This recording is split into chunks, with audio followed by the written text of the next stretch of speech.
सहना ववतु सहनौ भुनक्तु सह वीर्यं करवावहै तेजस्विनावधीतमस्तु मा विद्विषावहैः।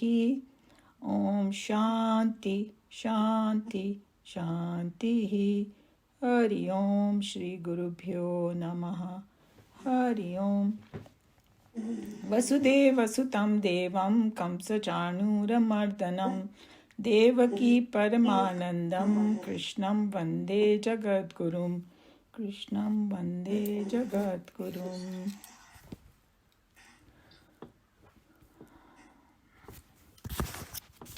Okay, so we are in chapter 8 of Bhagavad Gita, and we were in the middle of verse 14. And I was going through Nikhilananji's some of the very important points. And this is a verse where Krishna Bhagavan is saying that he's easily attainable. He's telling Arjuna, and to the ever steadfast yogi who constantly remember me. Satatam, constantly, and Nityashaha, every day. And then I become Sulabha. So that's what the Sulabha means, easy to attain. For the Nitya Yuktas Yoginaha, the Dhyana Yogi. So there were several different points that we discussed last time. And since we met in person, we had a lot more discussion, which was really nice. That's the advantage of meeting in person. So some other points from Nikhilananji was, he mentioned that in Patanjali Yoga Sutra also, Patanjali ji says that if you do any sadhana continuously, then you get established in it. So even though in the beginning it might look like, hey, I'm not getting anywhere, but you keep at it, you will get established in it. And what Nikhilananji was mentioning was interesting. He said that if you continuously do that, then it's as though in the sleep also it continues. Like some people say, no, कि सोने के पहले भगवान का ध्यान रखो तो पूरे रात भर वही रहता है, and then in the morning you kind of again do that. So that's another method. And then he went a very important point. He said, even if you die, that sadhana will continue in the next life, because you have that you have created that habit of doing it. That's why you carry all the spiritual stuff from your previous life. So that's another reason that it should be Satatam and Nityashaha, because we don't know when we'll kick the bucket. So we'll carry it in the future life. And so even if we don't gain the highest, you will be on the right path. That's what's the main point in the future lifetimes also. So, and then another important thing he said, that when they talk about, remember me constantly and every day, you have to develop that love and faith. Don't do it just mechanically, because mechanically might help. We were talking about it. It will help. It'll, purify your mind to a certain extent. It'll put you on the path. Eventually, we have to develop that love and faith if we want to take a larger leap in it.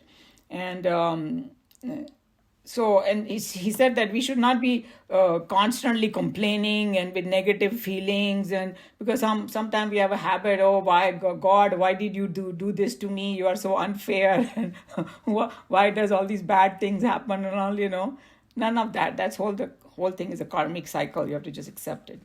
So, but he also mentioned something very interesting, and I think everybody kind of in this class probably already heard it and knows about it. That is, in the bhakti literature, they say, agar Bhagwan ko tum negatively bhi karoge na yaad every day, to bhi tumhara kalyan ho jayega. And those evidence are there in our scriptures and Puranas and all that hey, there was this Kans tha, fir Ravan, उन्होंने दुश्मनी मोल ले ली, but उनके mind में हमेशा भगवान ही थे, negative भी थे, और उनको भी मोक्ष मिल गया. Okay, but we don't want to go that path. That's a very painful path. So just to bring that up, that even that helps, because he was just saying that the worldly example he gave, Nikhilananji, that if whether you like fire or not, if you get closer to it, you're going to get heat. Whether you sit with negative feeling or positive, you are going to get heat from it. So that's how it is. So And then the word sulabha, that is easily attainable. Whoever does this satatam and nityasha is, I'm easily attainable. Otherwise, he said, God realization is a lot more harder, because path of yoga and gyan, gyan mein kitna kuch karna padta hai. You require a lot of special qualification, for this. But you need enough willpower, to get there and all that, and to do tapas and all that in the path of yoga and gyan. But this divine remembrance, very easy. That's why I call it sulabha. So some people look at it, interpreted this way also. And then he was mentioning that, it's a law of nature that whatever we think about, we go towards that. We lean towards that. First is thinking and then we do it. So that's why that remembrance is so important. And so if we remember God, Satatam and Nityasha constantly and every day, then we will move towards Him. And then the word Nitya Yuktasya is one who is constantly connected. Dhyana Yogi remembers, and he's the one who's going to get kind of highest. And what does that mean? One more time to just remember what it means is he's well tuned to Bhagwan, in the correct way, completely tuned. And we have to go back to that verse 9, Kavim Puranam, Anushasitaram, all those 8 points. And so this is basically, it's like one of the easiest path, according to Nikhilanandji in Bhagavad Gita. And out of his compassion and kindness, Krishna Bhagwan is mentioning this path. It's a very sweet path. And then one more thing that we probably always forget, that as our understanding gets deeper about, who God is, you will realize that you are actually remembering yourself only. Self with that capital S. Okay? So you are getting to know yourself. You're getting tuned with your own self. Who am I? There are so many ways of approaching this. And he's saying the more you get tuned to yourself, the more you will get joy, peace, fulfillment. All those things will start coming. And so he gave an example. He say it's like coming back home. So many of us travel all around the world and we are having so much fun. But a point comes, you say, enough is enough. And Meera ji is shaking her head because she goes a lot. So after a while you say, chalo, abhi ghar chalte hain, bahut ho gaya, chalo. And then just the thought of going back home at that moment start giving you pleasure. My own bed, my own khana, my own this thing, I'm going back home. So the more we move towards home, more better we feel. And then say, pahunch gaye ghar. Jaise ghar pahunchte hain, relief. So he's saying the same way chanting Bhagwan's name, and remembering him is like going back home. Because when we are roaming in the sansar, so many lifetime, now it's time to go back home. And that's why Chinmayanandji said, hurry home. We talked about that. By chanting Hari Om, you hurry home. HURRYHOME. So that was Nikhilanandji's points. And now we can, if anybody has any question about this verse or any comment or anybody wants to add anything.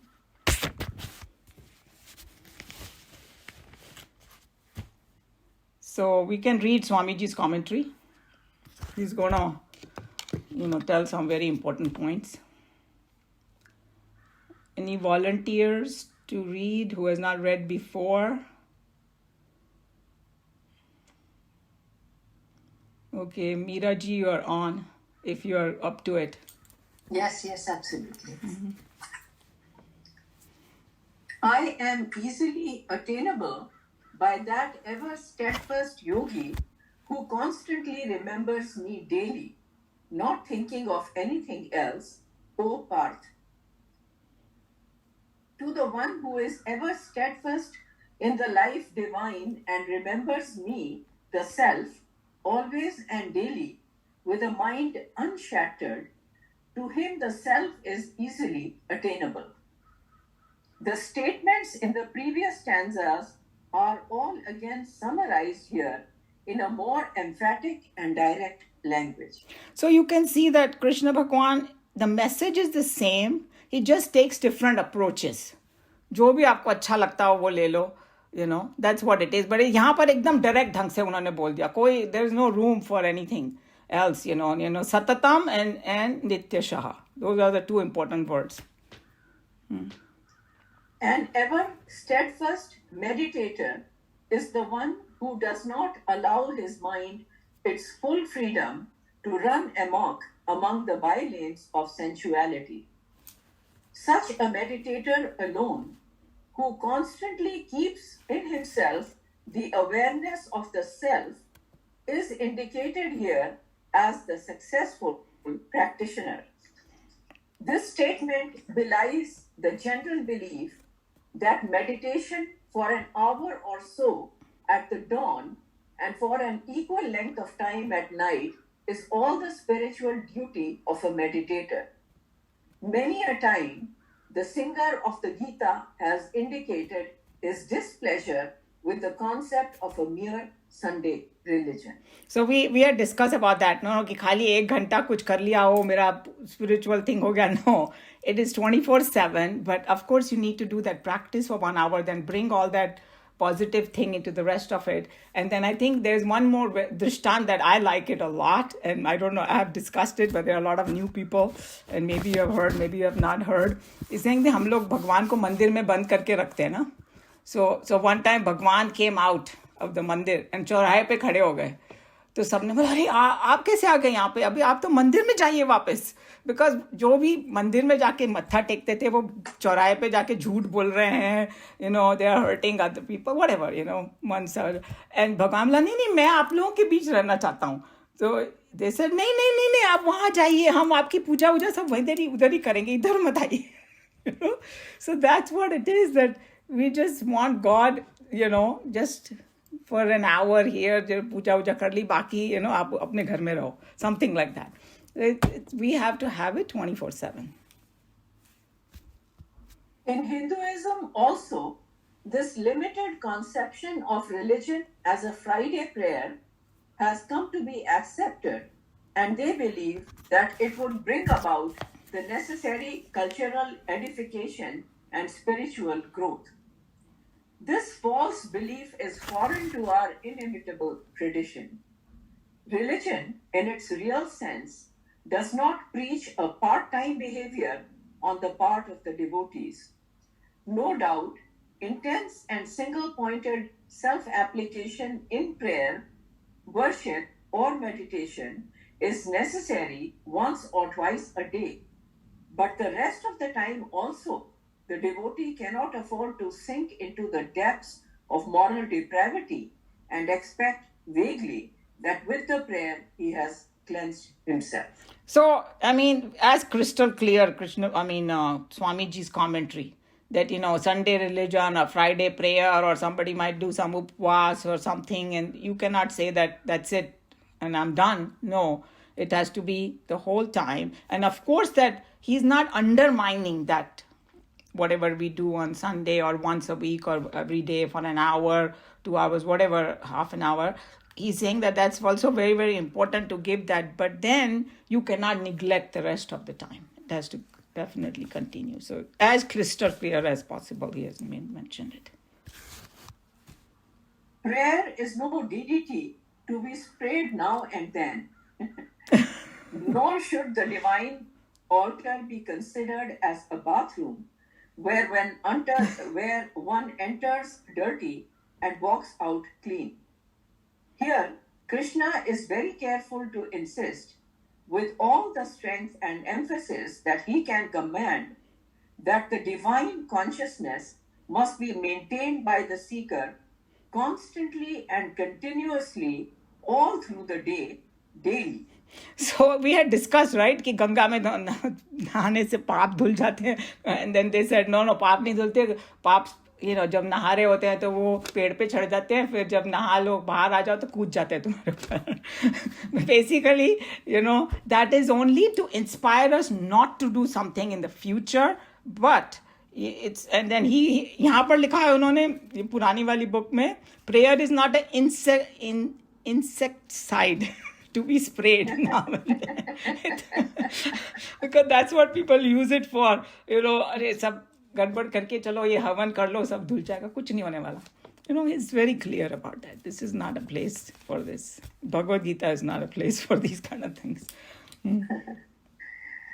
To such an individual, I am easily attainable, O Arjuna. This positive assertion has got a very important significance in as much as it indicates that the negation of these conditions will not be conducive even to hope for an easy success in meditation. I mean, he said so clearly that even success भी नहीं मिलेगा तुमको अगर if we don't try this. So I think the way we have to look at it, we don't have to get dejected. Oh my God. It's like, what are the things we have to adjust in? That's what the main thing. First, find out, or learn who God is really. It's not just in the murti, it's not just in the mandir, but he's everywhere. All those things the more deeper it goes, sinks into us, the more chance of we remembering God in the correct manner, or having attention on God, or not getting disturbed by the worldly things, the more. So that's how we have to look at it. We have to go backwards in this, because, otherwise we will say, oh my God, I don't remember him all the time, so I'm doomed. Nothing like that. But he's just telling you, this is the goal, and that's how you should work towards it. Any question? The connecting line is, why should one struggle so hard to realize the self? Listen, and then we go to the next. Yes. Yeah. So, any comment, question? Anybody want to add anything to this verse?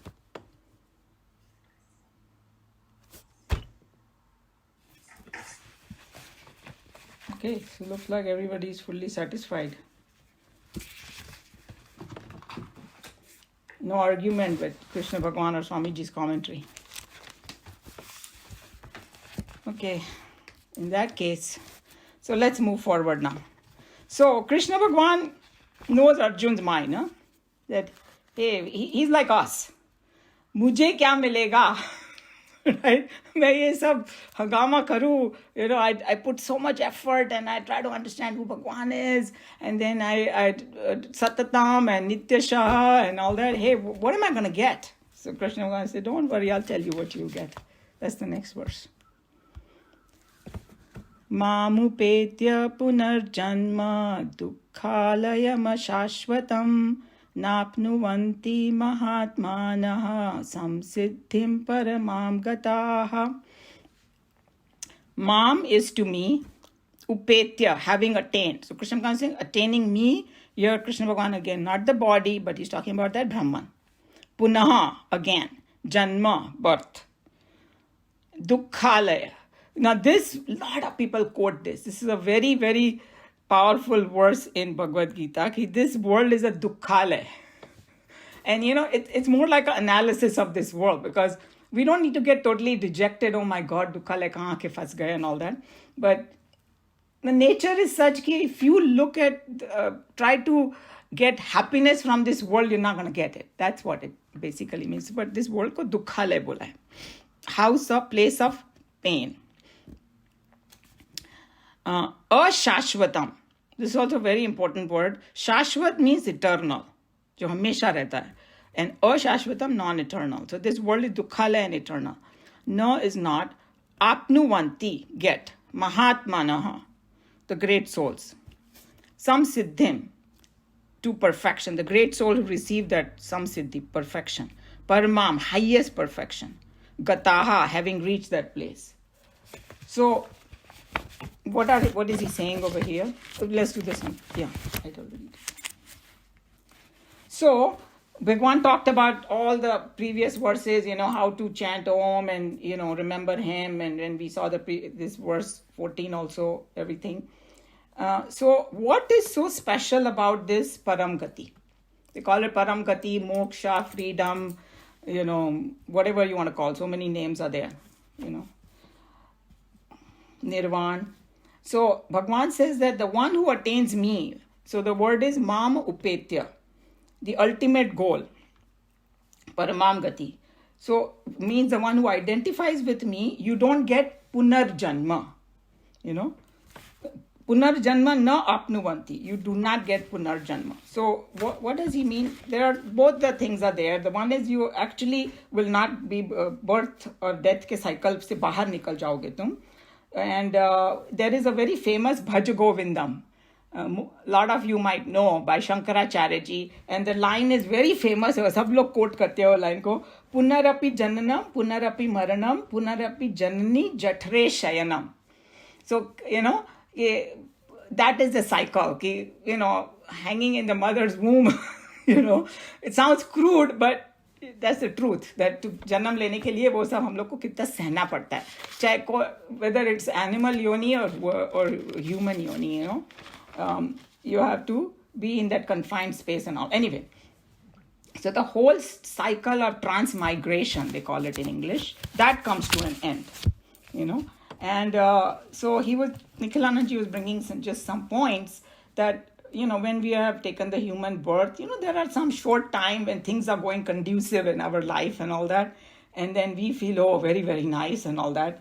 But, when we die, we don't know that whether we are going to be born as a human being or whatever. And the next life may not be as conducive. Suppose if this life is great for me and I feel very happy, I don't know what's going to happen next time. Why to leave that open, that possibility, So these are some contemplative points. And because there are constantly sorrow and pain in different lifestyle of different kinds. Humans have one kind, animals have another issue. वो बेचारे यही सोचते रहते हैं कि मेरे को खाने को कहाँ मिलेगा, कोई मुझे मार ना दे. They live in fear of all that, and we live in all other kind of fear of war, and we don't, whatever is happening. It's just so many things. So here Bhagavan is giving like a story of everybody's life, because he's calling this sansar dukkhalaya and ashashvatam. Dukkhalaya means abode of sorrow. So little bit of joy in between, of course, and again sorrow, pain, trouble. So he was just saying, Nikhilanandaji is very funny. He's saying that we have learned this from the Western culture, that we are walking and you just ask somebody, how are you? Good morning, how are you? And then you most of the time you don't wait to hear. You just walk away and the person will say, fine, I'm fine. You say, अगर रुक गए गलती से और एक दो बार और पूछ लिया, how are you doing? चालू हो जाएगा. Sorry, bad stories. So he was just saying that he अपने बारे में कह रहे थे Nikhilanandaji, because when people are kind of head of these big centers, सारे लोग जाके उनका अपना दुखड़ा होने के पास रोते हैं. So he was just saying that people come and tell all kind of sad stories. So he was just kidding. He's saying मेरे को और भी वैराग्य हो जाता है. These guys have, that taken the vairagya, which is joking. So he's saying that sometimes he said outwardly people look so great. They look like they have wealth, they have health, they have everything. But he's saying that the moment they sit down with me, and he's saying I might think that they are an embodiment of joy, but the moment you sit down with me, they will say, oh, Swamiji, kya bataएं? And then they will start, and they want to go from the beginning, and they want to go into complete detail. Swami ko koi aur kaam hi nahi ho. So I was just thinking about the social media right now. Like my son was talking to me and he's saying, Mom, if you go to all these social media, it looks like everybody is having a great time. Celebrations ho rahe hain, vacations ho rahe hain na, and then the people who are, teenagers or who are very kind of impressionable people and they don't know, then they say, मेरी life खरी खराब है, मेरे parents खराब है, बाकी तो सब इतना मजा कर रहे हैं. It's a false thing. It's a completely false thing. The moment we are thrown on this earth, we have both the things going. It's a duality, happiness, sadness. So if somebody projects that everything is great, either they are lying or they are in some kind of delusion, or it's just a false pretense. So the truth is, it is a dukkhalaya. So he's saying that even Buddha didn't discuss God, but he definitely talked about, he said, sarvam dukkham dukkham, sarvam shanikam shanikam. Everything is moment by moment changing, and everything is dukkha and dukkha. And his whole thing is based on, his philosophy is based on how to become out of this dukkha. That's what his whole Buddhism is based on. So those two words. I may have to interrupt here. Sorry. Is Yes. it okay? Yeah. If it is something small, yeah, we can. Otherwise, we can take it on the end. Go ahead if it's related to this. Buddha, when he started thinking all the miseries is coming from outside, so he started saying, Aham Brahmasmi. Basically, started focusing on the issue. This, whatever you see, the tragedy, whatever, it is all, you see it inside. You close your eyes, nothing is once you close your eyes. So whatever is happening, pleasure, displeasure, it happens within you. So God is not outside you, it is within you. Yeah, the reason I said that, Next. because the difference between Vedanta and Buddhism is that Buddha was silent on the topic of God. He never discussed, he didn't deny it, he did not say God is there. But in Vedanta, God or Brahman or whatever you want to call it, Ishvara, उसका existence बहुत ठोक बजा के बोला गया है. मगर Vedanta, let me make a point here. Maybe I'm wrong. I'm not knowledge. What Vedanta says, Agore byost gore byo, gore tari bescha, sarvata sharva sarvayo, namaste rudrope beyo. If you extrapolate from here, that the Lord says, you alone transfer yourself into all forms, into the forms of the power of Rudra as Agora, the enlightening and upliftment energy, that is Goratri, the frightful, darkening energy which pushes one down, and Gora, the energy which pushes one fixed, neither rising nor falling. These forms embodied in the Rudra Shiva are, again, he slashes their Shiva with something, maybe the god, are helpful to aspirants while they are aware and frightful for the ones who are ignorant and pushing them down and down. That is where Buddha's philosophy comes, Aham Brahmasmi. And I don't think if you go dive deep in the Vedanta and the Buddha, they are not different. No, they are not different at all. See, one of the great things about Vedanta is it encompasses everything. So we are not saying that Buddha is something different. In fact, Buddha comes under the 24th avatar anyway, and we have discussed in our class that, one second, this thing is about to die. I forgot to put the battery on in my computer. Let me put it before it goes away. Yeah. So yeah, let's focus on Bhagavad Gita. We don't have any denial. So basically what it is that everybody approaches this, whole world and us and God and question in different ways. And Bhagavad Gita ka beauty hai ki it encompasses everything. The reason I brought Buddha in, because it was a point brought by Nikhilanandji, that he also mentioned the same concept that Bhagavad Gita mein hai ki dukhalaya. A lot of people quote this. So that's what it is, okay? And ashashvatam, it means, let's go to dukhalaya. So it's a very abode of sorrow over here. So then how do we look at it from our perspective? So he's saying that we know that we are physically, in this life, we are physically confined to this body, right? And we are kind of, I hate to call it like a prison because it sounds so negative, but हम लोग इसमें बंद हैं इस body में, right? Because यहीं से हमारा सारा operation चल रहा है. And what is body made up of? Matter. And what is the hallmark of matter? Constantly changing. It is a perishable thing. So it's a machine which is constant. And what kind of machine? Machine that is constantly working. From the day we are born until the day we die, this machine does not get a rest. कोई बोलेगा कि sleep में हम लोग को rest मिल रहा है, we are in complete delusion. Because सारी पाचन क्रिया और blood और heart is still beating. हमारा कनेक्शन छूट गया लेकिन बॉडी तो चल रही है ना. सो मतलब इमेजिन ये मशीन के साथ, so something or the other keeps happening in our body constantly. And Nikhilanand ji was joking, he's from Delhi, so he was talking about Delhi ki traffic, here we can call it LA ki traffic. You think that LA ki traffic ज़्यादा है, अभी body में traffic देखो.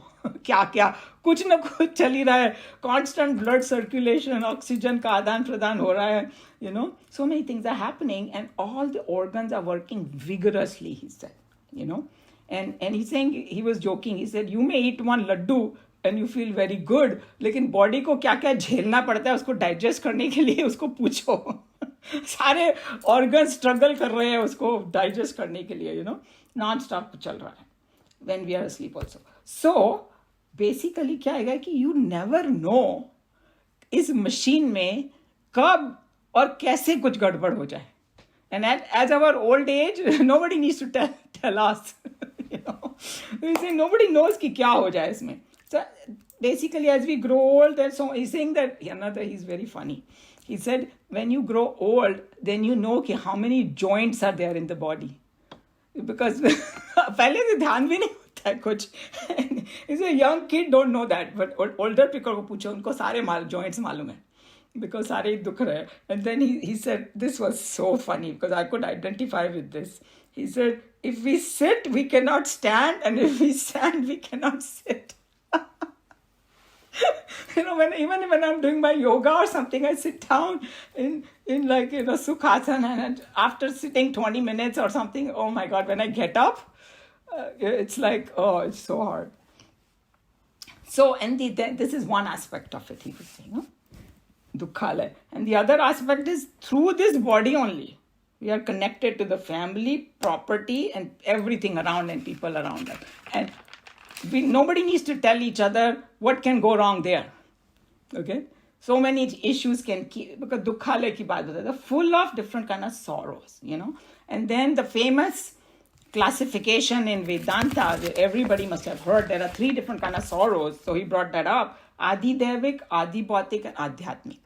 और Adi Devik is जिस पे जो nature से शुरू होता है, कुछ कंट्रोल नहीं है तुम्हारा, कोई अर्थक्वेक आ गया, फ्लडिंग हो गई. I would say that even this what you call अपना कोविड ऑल्सो, सारे साइंटिस्ट थक गए, सबकी अलग अलग 10 थियरीज है, किसी को पता नहीं क्यों हुआ, क्या हुआ, कॉन्स्पिरेसी थियरी से लेके nature.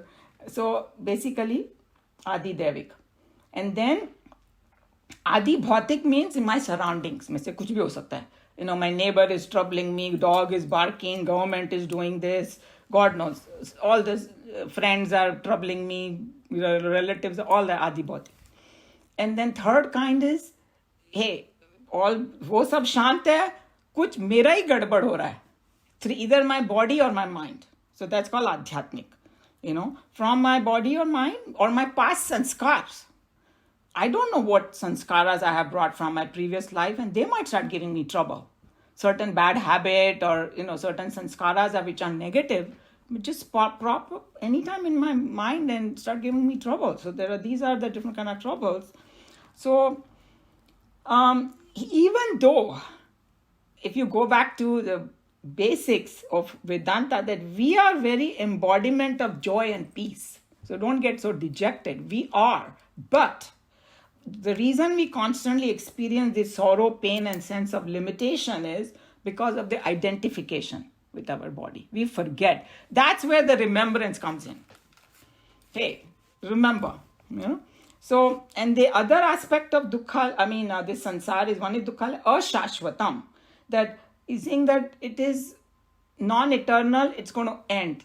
So it's saying, just think about this. Even if you struggle to get things, firstly to get anything in this world, it's not easy. कोई एक चीज हमारे पास बहुत पैसा भी हो और कुछ खरीदना हो तो कितना उसमें खटपट लगता है, राइट? जाके पता करो, एक कार खरीदनी हो तो यहाँ अमेरिका में तो उसका भी एक इलेक्ट्रिक लूँ या दूसरी लूँ और फिर एक पता नहीं 1000 model. Anyway, that's a very simple one. But to get other things also, success and this and that, how much we have to struggle, and we may achieve the highest. Okay, the moment we achieve, it start perishing. For example, okay, the guy became president. He knows in 4 years he's out. He'll have to get re-elected. Highest के बाद भी वो perish शुरू हो जाता है. That's the nature. Because the whole nature is like that of this world. So basically anything goes up will come down. So and body-wise, the scientists tell you that cells are constantly dying. So where is this death, finitude, and all ashashvatam is coming from? That's what he was analyzing. And so basically, what he's saying, you will get out of this. So you have to look at it both ways. एक तो जन्म मरण से मुक्ति मिल जाएगी और तुमको जीवन मुक्ति भी मिल सकती है. Like you will not get affected by this change that is happening. But just the body, if you realize you are not the body, it won't affect you. That's what he's talking about. So he's talking about these Mahatmans, the ones, the great souls who reach that highest, वो ये पुनर्जन्म से छूट जाते हैं. Okay. And then, so now in the next verse, he's going to talk about the different lokas are also nashwar. Means somebody might think कि मैं इतने सब पुण्य करके मैं स्वर्ग में पहुंच जाऊंगी. Swarg is also temporary. Up to the Brahma Lok, everything is temporary. That's what he's going to say. So even if you have a great life, you do a lot of tapas, you do this, but if you just want a finite result and you want Swarg and some other lokas, udhar bhi kuch tumhari dal galne wali nahi hai, because that's also ashashvatam.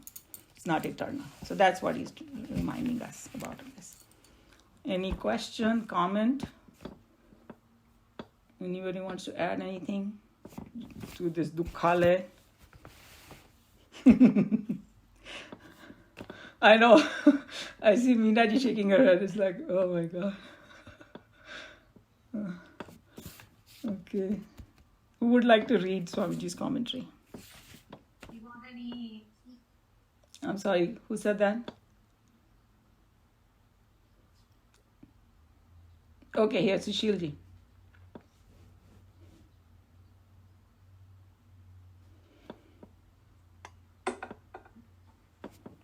Having attained me, these Mahatmas, great souls, do not again take birth, which is the house of pain and is non-eternal.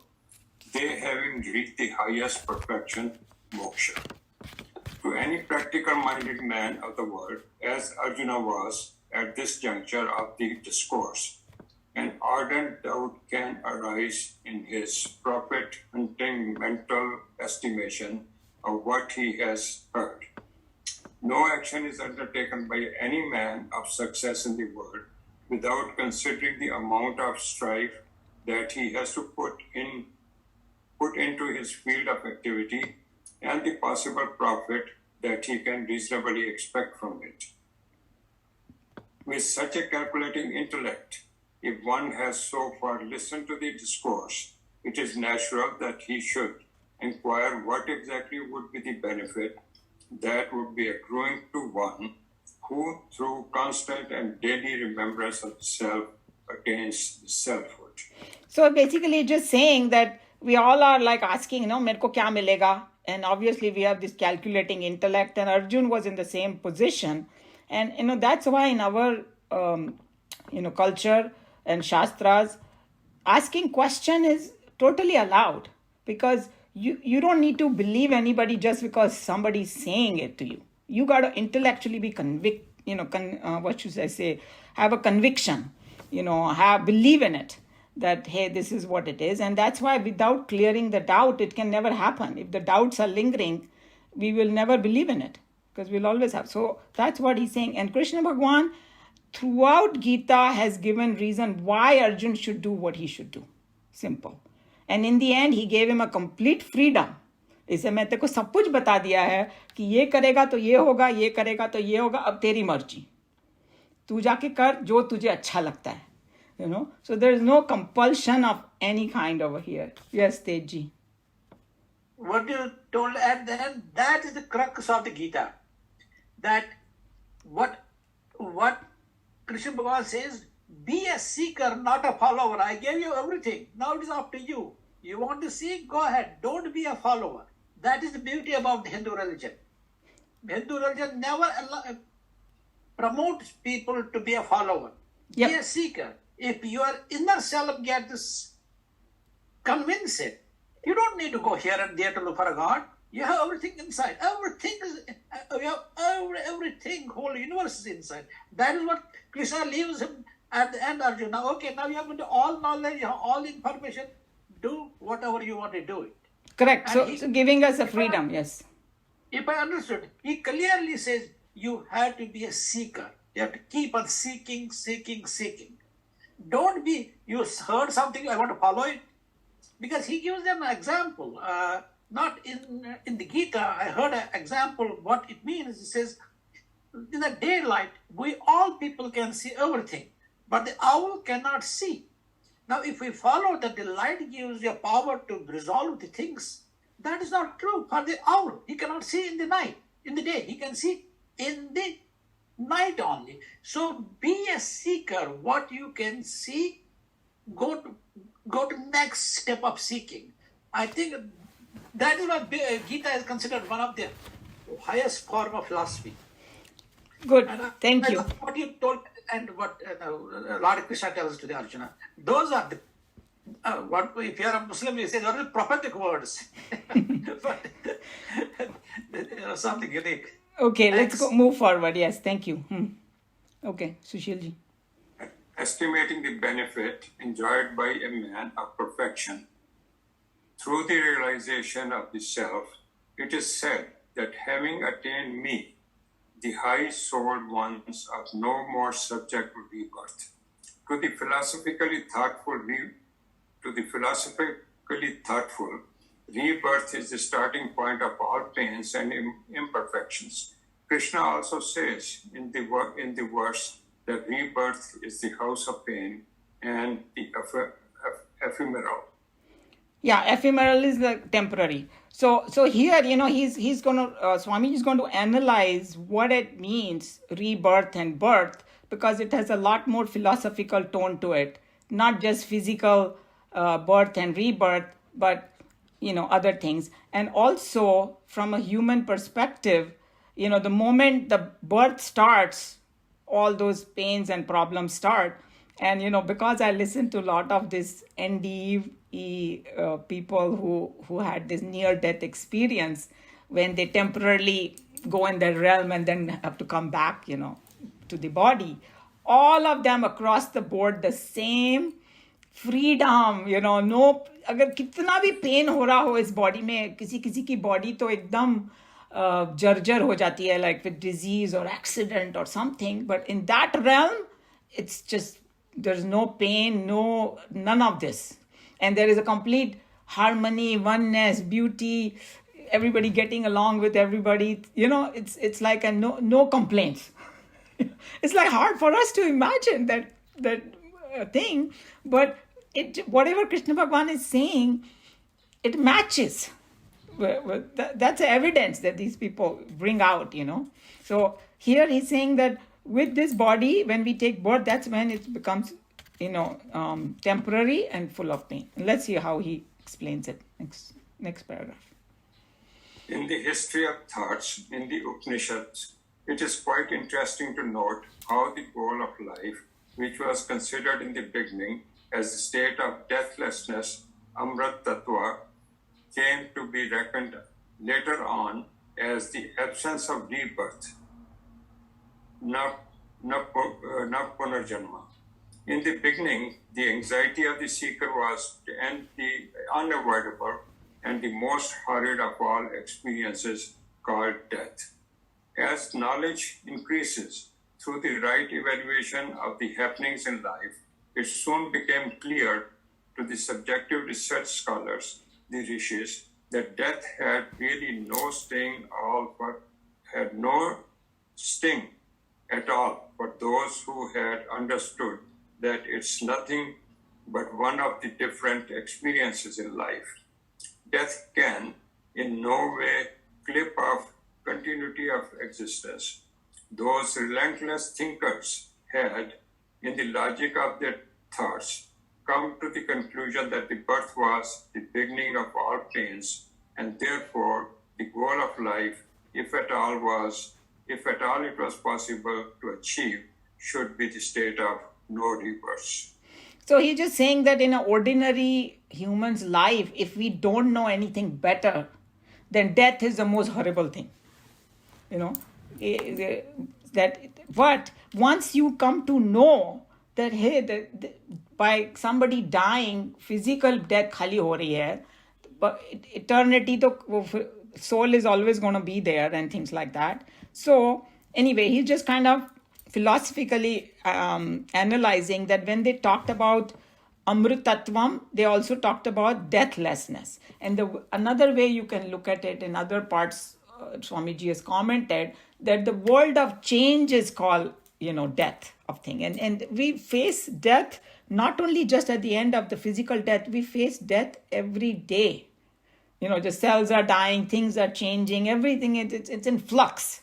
That is almost like a death thing. So if you usse upar uth jao, to you are in amrutatva mil gaya tumko. And amrut word also is, in Sanskrit, is mrita is death, amrit, jo marta nahi hai. Right? Even that word has scientific thing in there. The dream of rebirth and its destinies belong to the delusory ego, which is nothing but the unborn, self-identifying with its delusory matter envelopments. Electricity conditioned by the bulb is the light. When the bulb gets broken, the light, which is in effect, merges with its cause, the current. Let me read that again. Electricity conditioned by the bulb is the light.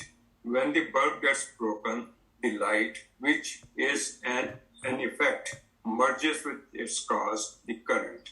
One without the second, everywhere the same, illuminating all the bulbs in the world. Similarly, the self-conditioned by given mind and intellect is the ego, jiva, which suffers rebirth, the agonies of imperfections, the disease, the decay, and the death. The ego comes to rediscover that it is nothing other than the self, once the mind and intellect equipment has been stilled. Swamiji's sentences are very long, so sometimes you get confused while reading it. Basically, he's just giving an example of the bulbs and the electricity. That electricity is flowing through the bulb and the bulb is illuminating. A bulb is compared to our body. That the consciousness is expressing through us. But when the bulb gets broken, as though the electricity is merged back into itself.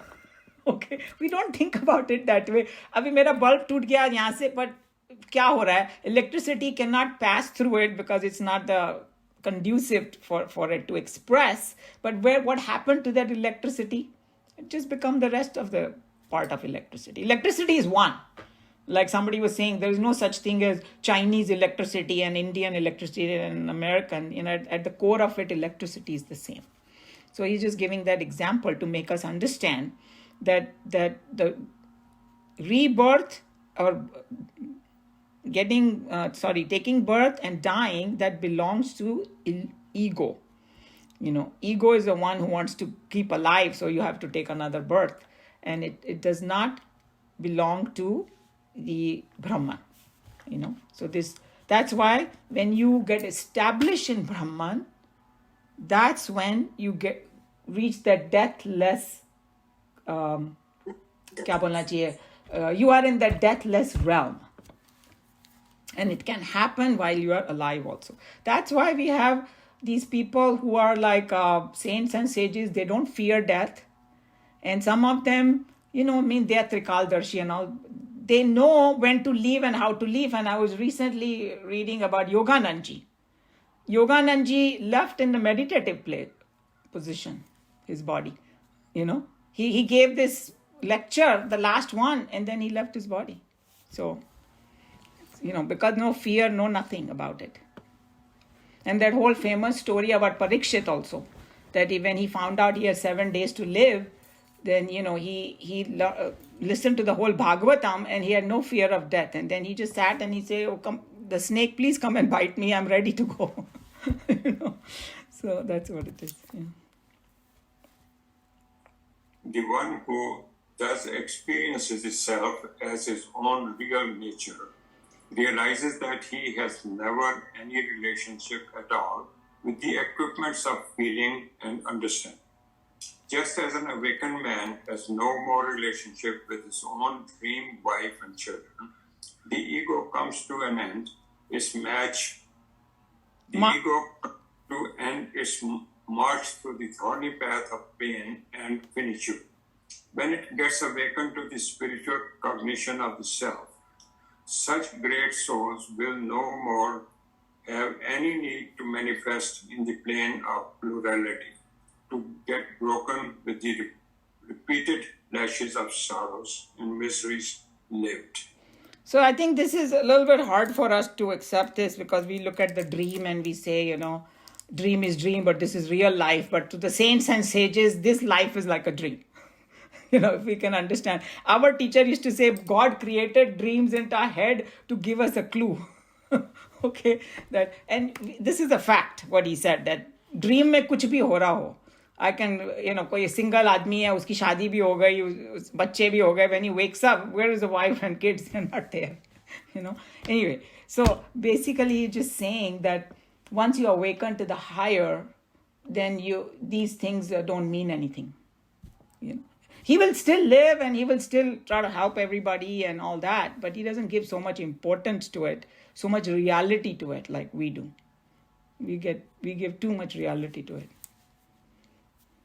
He who has, through the process of constant contemplation of the self, and who has during his lifetime learned to control all the senses, to regulate the mind and the heart, to control and to arrest all pranas in the intellect, he comes to directly identify himself with the infinite and the eternal, and shall no more come back into any limited embodiment to continue his futile search for an infinite satisfaction among the finite world of objects. तो स्वामी जी ने तो पूरा summarise कर दिया इस paragraph में.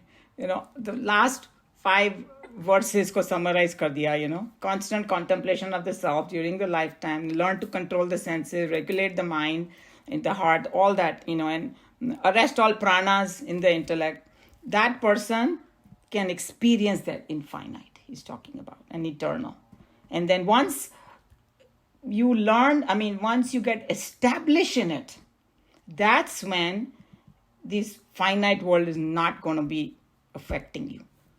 And the worldly example is that once you learn alphabets and you learn a language, you cannot be illiterate. If somebody brings, a book and it's you will read it. You cannot go back to it. Once you get educated, you cannot behave like uneducated. So once these people experience that, they know that's the truth, then the other things do not affect them. Very hard for us to connect, but these are Krishna Bhagwan's words. Any question, comment? We have 5 minutes. Anybody want to add anything? These are very powerful verses, aren't they?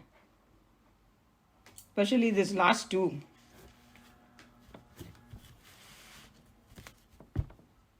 Umaji, I'm just having a little bit hesitant about this paragraph, the dream of the rebirth.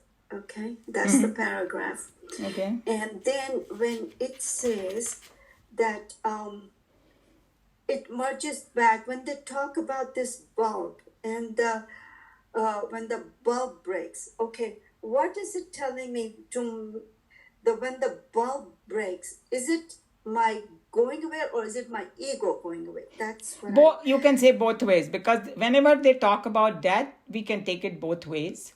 Because, sometimes when we were doing our study group, we were like, what exactly is this moksha?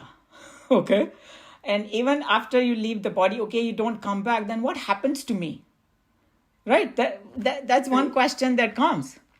So our teacher used to explain that, when the body dies, what happens? Think about it scientifically also. There are 5 elements it's made up of.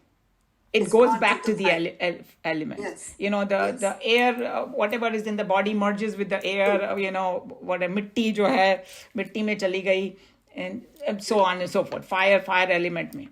The same way, when somebody gets the moksha, what happens to their subtle body? It becomes a total mind. You know. Right. Okay. So Yeah. it's gone back to its totality, to the Yes. vinegar. Yes. Okay. So the people who are living Jivan Mukta, as though they have merged. They may not have physically merged yet, but because it doesn't affect them, Yes. that's why we call it that it is Jivan Mukti. But then real Mukti will happen that when they drop the body, they don't have to come back. You know, they will come back if they want to. They will come back totally as a known. जैसे कृष्ण भगवान ने जो अवतार लिया था ना, अब कृष्ण भगवान को मालूम था क्यों आए हैं, क्या कर रहे हैं. और भगवत गीता में भी उन्होंने बोल दिया अर्जुन को चैप्टर 4 में that we have had many births, you and me both. Right. He didn't even say कि खाली तूने ही जन्म लिया है. बोला नहीं, मुझे हमेशा याद है कि मैंने क्यों लिया है जन्म, तुझे याद नहीं है. That's the big difference. Yeah. Umaji, one question.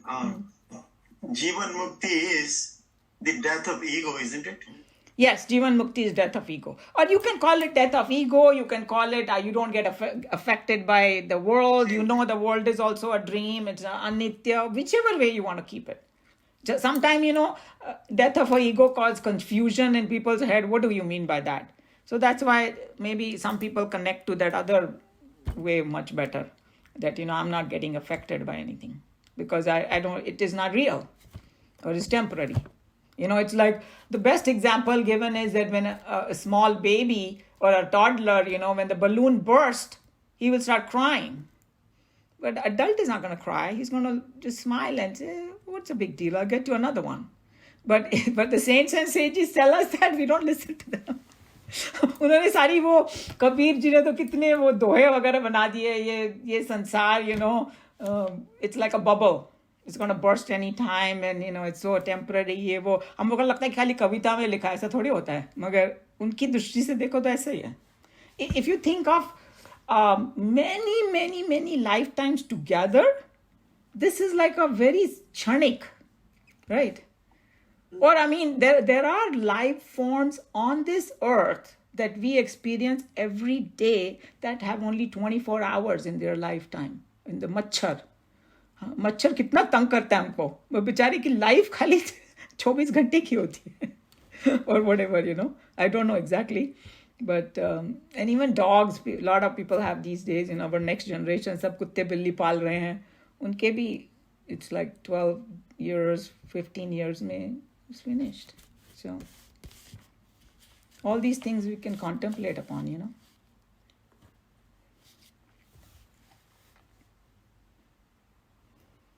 Any other question, doubt, comment? Anybody wants to add anything? Okay. I can close Bhagavad Gita here.